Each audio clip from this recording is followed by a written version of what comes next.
গাছে উঠছিস নাকি? গাছে উঠে পারবি? ও বাবা, শোনা যে গাছে উঠছে। জুতো খুলে উঠিস না, উঠতে পারবি না। এমন তুই কি গাছে উঠবি নাকি? হ্যাঁ, তো গাছে উঠে গেছিস, পড়ে যাবে, খুনি নেমে যা। এখানে কোনো জামরুল নেই, নেমে যা, লাঠি দিয়ে পারতে হবে।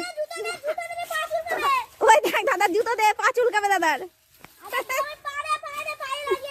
ও বাবা, নাকি পায়ে পরিয়ে দে। না, তোমার জামরুল পাততে হবে না, জামরুল পাততে গিয়ে জুতো। আর কোথায় উঠছিস রে? হনুমান আছে বলে গাছে, তাড়াতাড়ি নাম। ও তুমি একটা হনুমান, তাই তো? দেখ একটা জামা, একটা বড় ড্রাগন। আয় নেমে, তাড়াতাড়ি নেমে, দেখতে পাচ্ছিস?